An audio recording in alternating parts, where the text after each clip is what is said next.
hello guys, how are you all? Hope so all are good and doing well.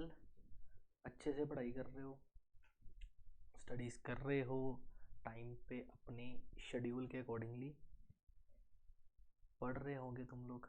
आशा करता हूँ मैं ऐसा, लेकिन मेरे को पता है कि मेरी ऐसी बातें करना तुम लोगों को पसंद नहीं है, इसीलिए तो मैं करता हूँ बार बार, है ना। तो चलो आज हम लोग जो पढ़ने वाले हैं उस टॉपिक का नाम है ऑडिटिंग। ठीक है, ये आपके पार्ट नंबर ए में आएगा कि ऑडिट क्या होता है, टाइप ऑफ क्या उसके करेक्टर्स क्या हैं, फिर उसके बाद में गुड ऑडिट रिपोर्ट के बारे में हम लोग देखेंगे। तो एक क्वेश्चन बड़ा अच्छा क्वेश्चन बनता है जो कि बार बार एग्जाम में पूछते हैं। ठीक है, what do you mean by audit and उसके करेक्टर्स क्या हैं और उसके आगे गुड करेक्टरिस्टिक्स कौन कौन से आएंगे एक अच्छी ऑडिट रिपोर्ट बनाने में। तो आज ऑडिटिंग के बारे में बात करेंगे। सो ऑडिट आप लोगों ने पहले भी शुरू करा है, ठीक है, हम लोगों ने पार्ट नंबर डी से शुरू करा था। तो आज पार्ट ए पे देखते हैं कि ऑडिट का आखिर मतलब क्या है। तो ऑडिट की डेफिनेशन कुछ ऐसी है बेटा कि ऑडिट एक लैटिन वर्ड से ड्राइव है। कौन से वर्ड्स हैं? लैटिन, जिसका मतलब होता है ओडायर। अडायर का मतलब होता है टू हेयर, हेयर मतलब ऐसी चीज़ जहाँ पे सुना जाए, ओडायर। ठीक है, तो ऑडिट एक लैटिन वर्ड्स ओडायर से बना है, ओडायर विच मीन्स टू हेयर, सुनना, किसी को सुनना, डेट इज ऑडिटिंग। ठीक है sir. The owner use to appoint a certain person, एक जो ओनर होता है किसी भी जगह का, वो एक किसी भी पर्सन को, एक सर्टन पर्सन को क्या करता है? अपॉइंट करता है। क्या करता है बेटा? अपॉइंट करता है किसी भी सर्टन पर्सन, कोई भी पर्सन हो सकता है, वो तुम में से भी कोई भी हो सकता है। ठीक है, चेक द अकाउंट्स, क्या करने के लिए? Check the accounts. ठीक है, तो कल को अगर तुम लोग क्या बन जाओगे? अकाउंटेंट बन जाओगे। अकाउंटेंट नहीं कह सकता हूँ मैं, अकाउंटेंट जो होते हैं ना वो इंटरनल ऑडिट कर सकते हैं। तो ऑडिट वर्ड अभी हम लोग ऑडिट क्यों पढ़ रहे हैं, आप लोगों ने टाइप ऑफ ऑडिट भी देखा है कि मैंने आपको बताया था 3 तरीके के ऑडिट होते हैं मेनली। ठीक है, मेनली जो 3 तरीके के ऑडिट हम लोग करते हैं, एक तो स्टैट्यूटरी ऑडिट आता है, एक होता है आपका सेक्रेटेरियल ऑडिट, एक होता है आपका कोस्ट ऑडिट, और इनके अलावा एक और ऑडिट है, that is internal audit. Internal audit कोई भी कर सकता है, मतलब तुम लोग भी कर सकते हो, मैं भी कर सकता हूँ, कोई भी इंसान कर सकता है। और internal audit according to qualification की कैसी उसकी क्वालिफिकेशन है एक रिस्पेक्टिव कंपनी में। लेकिन स्टैट्यूटरी ऑडिट, सेक्रेटेरियल ऑडिट और कोस्ट ऑडिट, ये 3 तरीके के जो ऑडिट है इनके लिए स्पेसिफिक क्वालिफिकेशन होना ज़रूरी है। जैसे स्टैट्यूटरी ऑडिट के लिए आपका सीए होना ज़रूरी है, सेक्रेटेरियल ऑडिट के लिए आपको सीएस होना ज़रूरी है, और आपका जो कोस्ट ऑडिट है उसके लिए आपको कोस्ट अकाउंटेंट होना ज़रूरी है। इंटरनल ऑडिट के लिए कोई भी हो सकता है। तो ऐसे उन्होंने बोला कि एक अकाउंटेंट जो है वो क्या करता है, वो किसी भी पर्सन को क्या करता है? अपॉइंट करता है, ताकि वो उसके अकाउंट को क्या कर सके? चेक कर सके, और कोई सस्पिशंस है and that had a hear a number of things from the people from the person connected in order to check the accounts. तो वो क्या करता है, वो कोई भी सस्पिशंस को, जो भी उस अकाउंट्स को बनाने के लिए जितने भी पर्सन्स कनेक्टेड हैं, अगर उनके द्वारा की गई कोई भी मिस्टेक है तो उसको पकड़ने के लिए वो किसको बुलाता है? ऑडिटर को बुलाता है।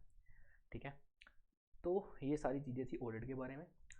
यहाँ पे एक ऑडिटिंग का मतलब है, कोई भी मतलब उठा लो यहाँ से, ये है auditing is independent examination of financial information. क्या है बेटा? इंडिपेंडेंट एग्जामिनेशन है, मतलब अगर किसी ऑडिटर को अपॉइंट किया जाता है तो वो इंडिपेंडेंट है। इंडिपेंडेंट का मतलब है उसके ऊपर कोई प्रेशर करने वाला नहीं है। ऑडिटर को इंडिपेंडेंट माना जाता है। इंडिपेंडेंट मतलब एक ऐसा इंसान जो किसी की नहीं सुनता हो, जो उसको सिर्फ अपने काम से मतलब वो, डेट इज ऑडिट। ठीक है, तो ऑडिटर क्या है? एक इंडिपेंडेंट पर्सन है जो इंडिपेंडेंटली एग्जामिनेशन करता है किसकी? फाइनेंशियल इन्फॉर्मेशन की। तो जो भी फाइनेंशियल इन्फॉर्मेशन उसके पास अवेलेबल है उसकी एग्जामिनेशन करता है, वो भी इंडिपेंडेंट तरीके से। ठीक है, मतलब कोई भी भेदभाव ना करके, और देखता है वेदर द एंटिटी, जो एंटिटी है, जो कंपनी है या कोई भी बिजनेस है, वो प्रॉफिट ओरिएंटेड है या फिर नहीं है, इररिस्पेक्टिव ऑफ इट्स साइज। ये नहीं देखा जाता कि कितना बड़ा बिजनेस है कितना छोटा बिजनेस, सिर्फ ये चेक करा जाता है कि जो भी उसकी फाइनेंशियल इन्फॉर्मेशन दी गई है उसके हिसाब से उसका प्रॉफिट वो बनता है या फिर नहीं बनता है, क्या उसने लीगल फॉर्म के हिसाब से काम करा है। And when such examination is conducted with the view to expressing the opinion thereon, और जब वो एग्जामिनेशन हो जाती है उसके बाद में एक ऑडिटर जो है वो क्या करता है? अपना ओपिनियन देता है कि जो भी मैंने फाइनेंशियल इन्फॉर्मेशन चेक करी है, जो भी मैंने फाइनेंशियल इन्फॉर्मेशन चेक करी है, क्या वो सही है या फिर नहीं है, या इसमें कोई गड़बड़ी है या फिर सब कुछ सही है। तो ऑडिटर क्या करता है? इंडिपेंडेंटली एग्जामिनेशन करता है किसकी? फाइनेंशियल इन्फॉर्मेशन की, फिर देखता है कि वो प्रॉफिट है, सही है या फिर नहीं है, सब कुछ लॉ के अकॉर्डिंगली चल रहा है या फिर नहीं चल रहा है, और लास्ट में वो अपना क्या दे देता है? एग्जामिनेशन दे देता है, ओपिनियन दे देता है एग्जामिनेशन का, कि आखिर मैंने एग्जामिन करके क्या कुछ देखा और क्या कुछ सुना। ठीक है, तो दैट इज ऑडिटिंग। समझ आ गया बेटा ऑडिटिंग का मतलब क्या है? तो जब भी आप किसी को देखने जाते हो, ठीक है, किसी को देखने जाते हो उसके करेक्टर्स देखते हो, वैसे ही यहाँ पे ऑडिटिंग के क्या दिए हैं, करेक्टर्स दिए हुए हैं कि आखिर जो ऑडिटिंग है उसके कैसे करेक्टर है। ठीक है, तो ऑडिटिंग के बारे में देखेंगे। सबसे पहले बेटा, it is an independent examination of books of accounts. अभी आपने डेफिनेशन में पढ़ा, ये इंडिपेंडेंट एग्जामिनेशन है किसकी, बुक्स ऑफ अकाउंट की, कि जो भी पर्सन ऑडिटर के तरीके से अपॉइंट करा गया उसको इंडिपेंडेंटली अपने बुक्स ऑफ अकाउंट्स को क्या करता है, वो एग्जाम करता है, एग्जामिनेशन करता है। उनकी जितने भी रिकॉर्ड्स हैं बिजनेस ने कंडक्ट करे हैं उन सभी को चेक करता है कि क्या वो सही है या नहीं है, और एक क्वालिफाइड ऑडिटर जो है वो ही करेगा। सर क्वालिफाइड ऑडिटर मतलब बेटा जो उस ऑडिट करने के काबिल है। अब क्या मैं एक 10th पास पर्सन को बोल सकता हूँ कि जा तू जाके किसी कंपनी का ऑडिट करके आ? अरे उसको, वो क्वालिफाइड ही नहीं है, क्योंकि उसको पता ही नहीं है क्योंकि आखिर फाइनेंशियल इन्फॉर्मेशन क्या होती है। ठीक है ना, तो एक ऐसा पर्सन होगा जो ऑडिट करने के काबिल होगा। जैसे मैंने बोला स्टैट्यूटरी ऑडिट करने के लिए कौन है, वो सीए ही है। ठीक है, उसके अलावा कोई और पर्सन ऑडिट नहीं कर सकता। तो ऐसे अलग अलग क्वालिफाइड ऑडिटर्स होते हैं जो ऑडिट करने के लिए क्या है, काबिल है।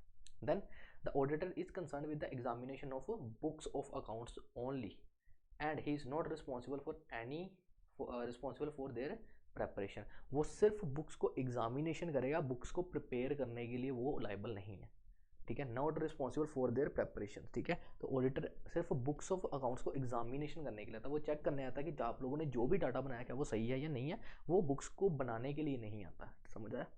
फिर है examination of books of accounts is enable the auditor है, वो क्या करती है, जो बुक्स ऑफ अकाउंट्स हैं वो ऑडिटर को हेल्प करती हैं satisfy himself and balance sheet of the profit and loss account are properly drawn and give a true and fair view। सबसे important line true and fair view, कि जो भी आपने बुक्स ऑफ अकाउंट्स बनाए हैं, जैसे प्रॉफिट एंड लॉस बनाया, आपने बैलेंस शीट बनाई, आपने कोई भी और अकाउंट्स के रिलेटेड कोई भी चीज़ बनाई, जैसे कैश फ्लो स्टेटमेंट बनाई, तो जो भी चीज़ें आप लोगों ने बना के रखी है, फाइनेंशियल इन्फॉर्मेशन जो भी प्रेजेंट कर रही है, ये चेक करना कि क्या वो true and fair view represent कर रही है या नहीं। अगर वो true and fair view represent कर रही है तो ठीक है, सब कुछ अच्छे तरीके से चल रहा है। अगर वो नहीं रिप्रेजेंट कर रही तो बेटा कुछ ना कुछ गड़बड़ी है, दया यहाँ पे कुछ ना कुछ गड़बड़ी है। फिर वो ऑडिटर क्या करेगा, अपनी ओपिनियन देगा कि क्या ये सही चीज़ थी या फिर नहीं थी।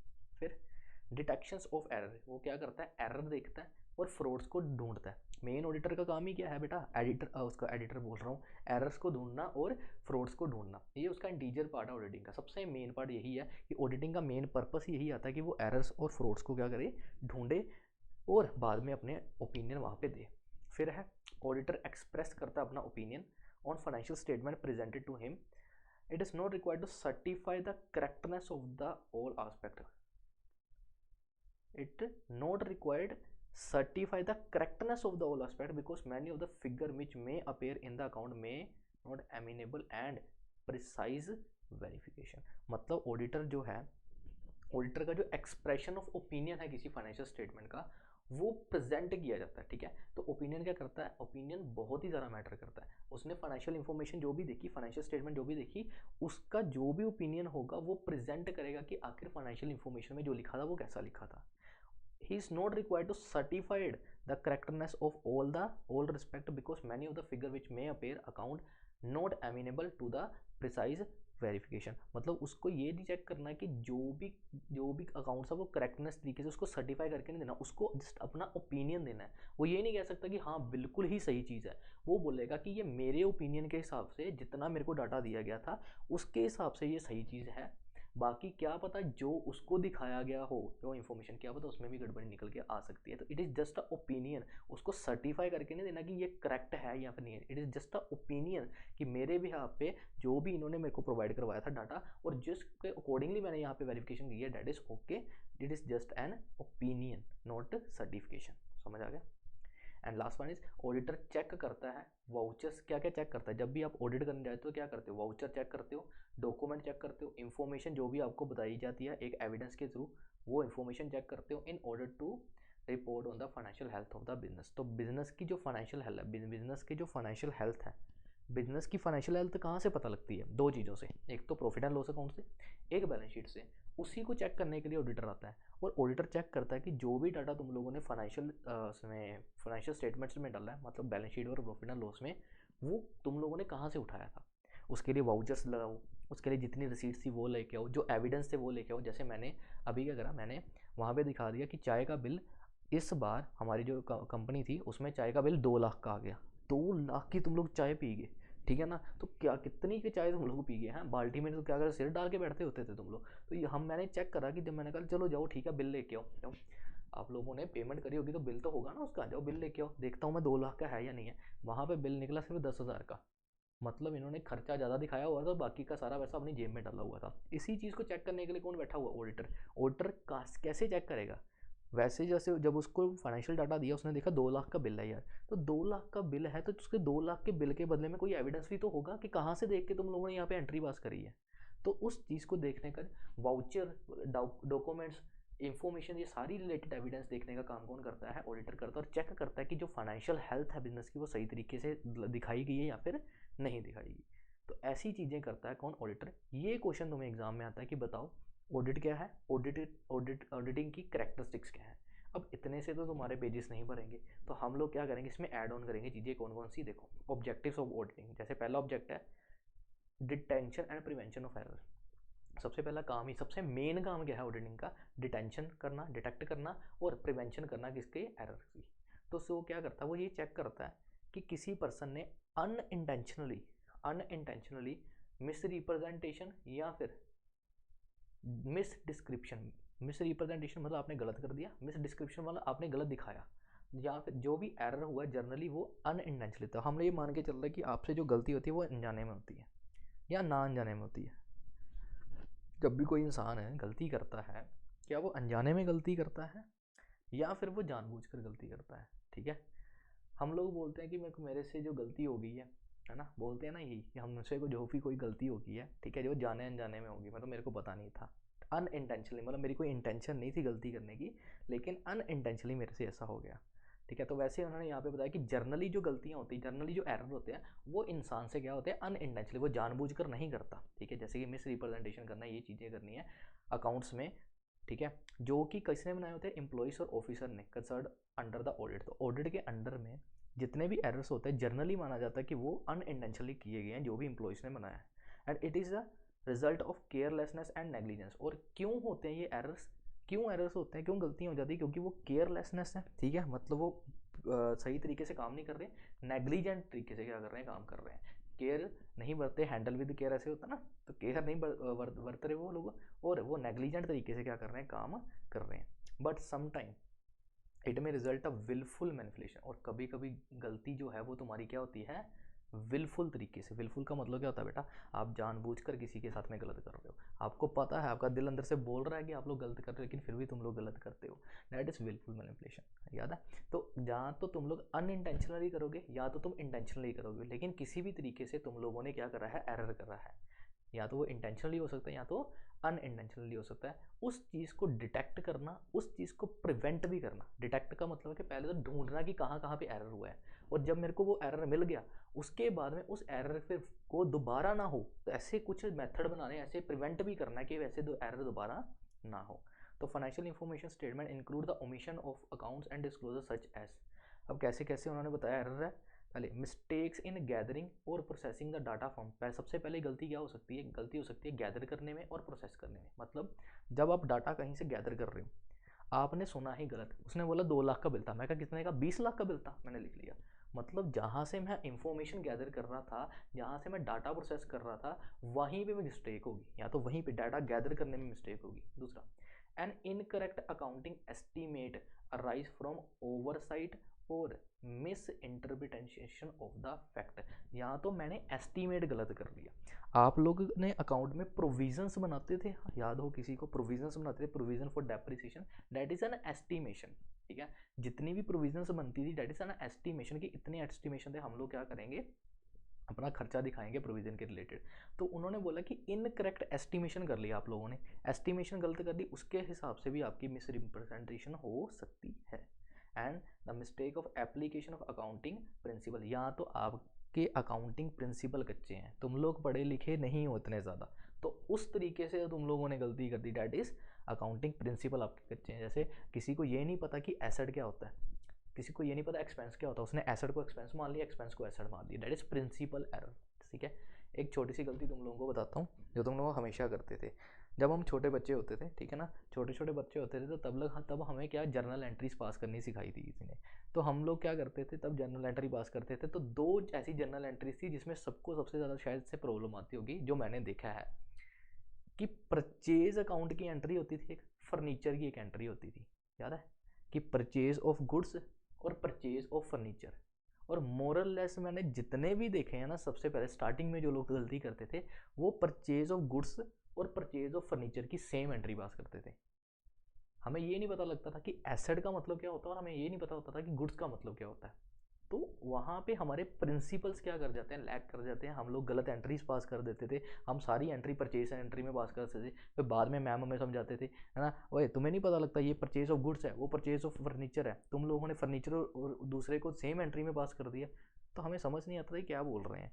दैट इज़ प्रिंसिपल, कि हम लोगों को यही नहीं पता था कि क्या एसेट है और क्या क्या है एक्सपेंस है, या कौन सा एक्सपेंस है कौन सा एसेट है। तो हम क्या कर देते, ऐसी बात कर देते, डैट इज प्रिंसिपल अकाउंटिंग। तो प्रिंसिपल्स तुम्हारे कच्चे होते हैं, तब हम तुम्हारे से क्या हो सकती है, गलती होती है। गलती तीन तरीके से हो सकती है, या तो इन्फॉर्मेशन गैदर करने में गलती होगी, या मैंने एस्टिमेट ही गलत कर लिया, या फिर मेरे प्रिंसिपल्स कच्चे हैं, तब मेरे से क्या हो सकते हैं, एरर हो सकते हैं। तो एरर और डिटेंशन, एरर को क्या करना है, प्रिवेंट भी करना और डिटेक्शन भी करनी है। उनकी पहले डिटेक्ट करो, फिर उनको क्या करो, प्रिवेंट करो। और या तो विलफुल एरर करोगे, या तो अनविलफुल, मतलब अनइंटेंशनली तरीके से। फिर क्या करो, डिटेक्शन ऑफ फ्रॉड।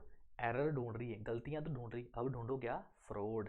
जो लोग क्या करते हैं, चूना लगाते हैं ना तुम लोगों को, उनको ढूंढना है, अब फ्रॉड करना है। जो लोग फ्रॉड करते हैं उनको ढूंढना है। तो detection of fraud is also an important subsidiary account. अब ये सब्सिडरी ऑब्जेक्ट है, मतलब अगला ऑब्जेक्ट क्या है, पहला तो ऑब्जेक्ट मुझे ये है कि मेरे को एरर ढूंढने, कहाँ कहाँ गलती हुई है। तो ऑडिटर पहले एरर ढूंढता है, एरर ढूंढने के बाद में उसको क्या ढूंढना है, उसको ढूंढना है फ्रॉड कहाँ पे हो रहा है। तो फिर नेक्स्ट ऑब्जेक्टिव उसका यही आता है।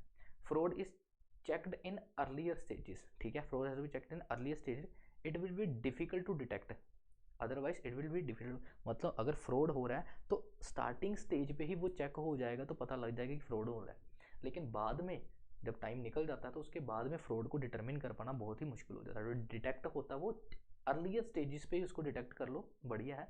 ऐसा सिस्टम बनाओ कि अर्लियर स्टेजेस पे उसको डिटेक्ट किया जा सके। और अगर ऐसा सिस्टम नहीं है तो फिर क्या होगा, डिटेक्ट कर पाना मुश्किल हो जाएगा।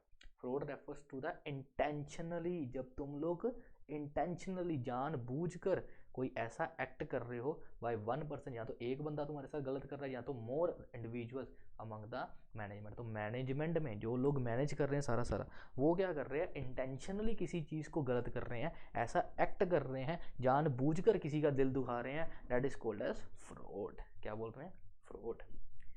Misrepresentation is an financial statement may not be the objective of some fraud.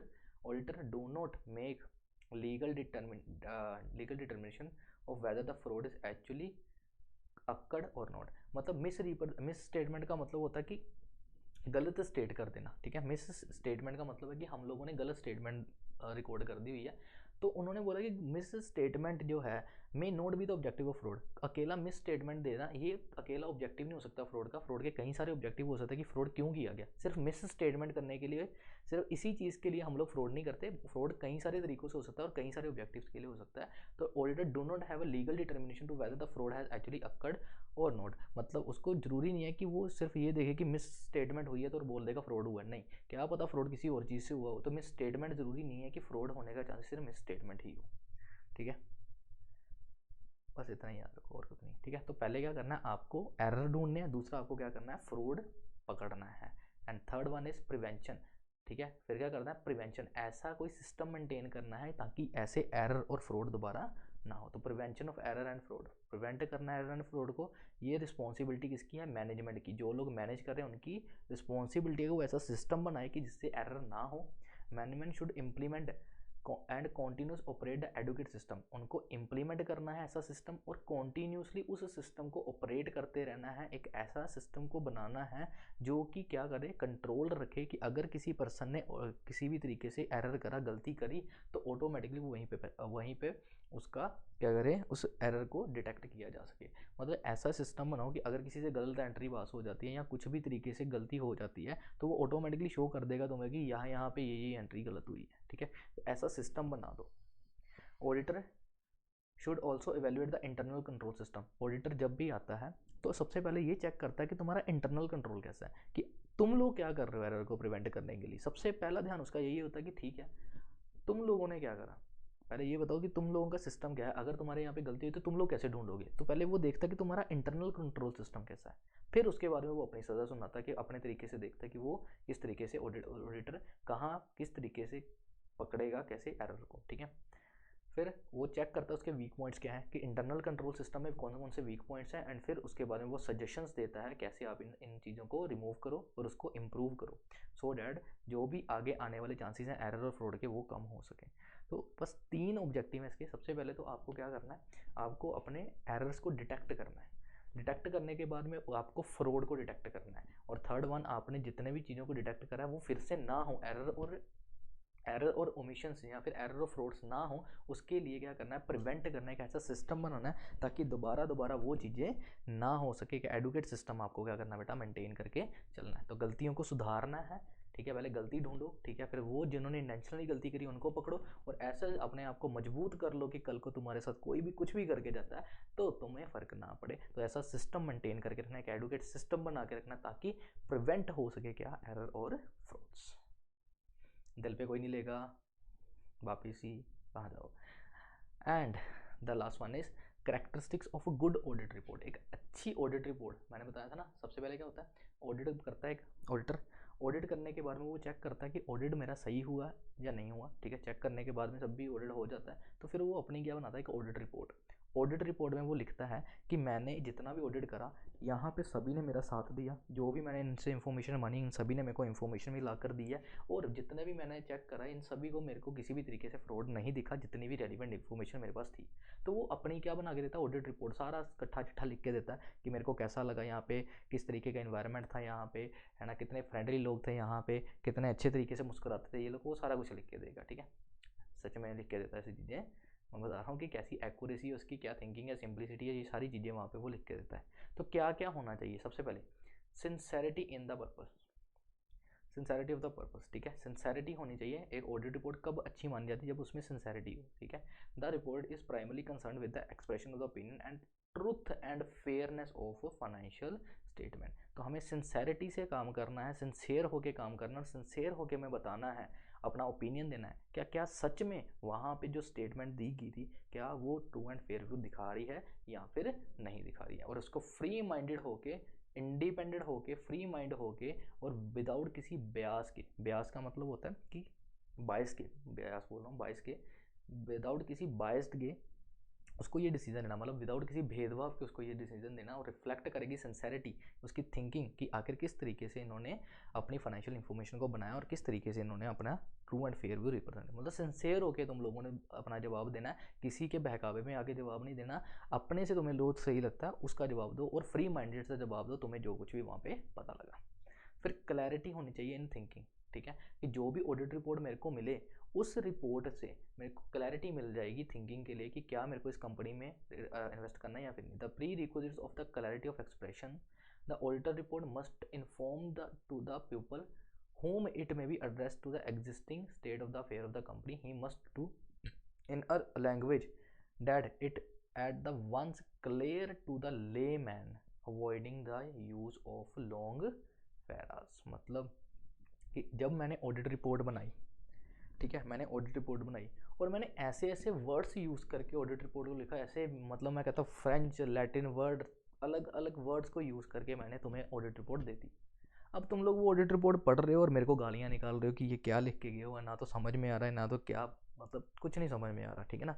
तो बेबी सोना जादू टोना ऐसी वाली लैंग्वेज यूज़ करी हुई है बीच में, है ना, तो अलग तरीके की लैंग्वेज यूज़ करके चला गया हूँ मैं। अब क्या वो इन्फॉर्मेशन किसी के काम में आएगी? नहीं। तो क्लैरिटी नहीं हो पाएगी, कोई बंदा सोच ही नहीं सकेगा कि इस बंदे ने अंदर क्या लिखा है, क्या इसने सही लिख के गया है, क्या ये अच्छी बातें लिख के गया या बुरी बातें लिख के गया। तो उन्होंने बोला कि जब भी कोई भी बंदा ऑडिट रिपोर्ट बनाता है उस ऑडिट रिपोर्ट को क्लियर लिखना है, ताकि लेमैन का मतलब होता है कि ऐसा पर्सन जो कि एक नॉर्मल पर्सन है जिसको ज़्यादा कुछ नॉलेज नहीं है, अगर वो भी उस रिपोर्ट को पढ़ेगा तो उसको पता लग जाएगा कि कंपनी के फेस कैसे हैं।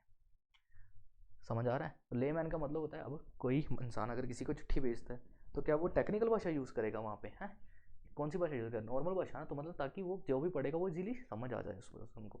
इसी तरीके से ऐसी इंफॉर्मेशन बनानी, ऐसी ऑडिट रिपोर्ट बनानी जो कि कोई भी इंसान इजीली पढ़े तो वो उसको समझ लग जाए। ऐसे वर्ड्स यूज़ नहीं करने जो कि किसी को समझ ना आए।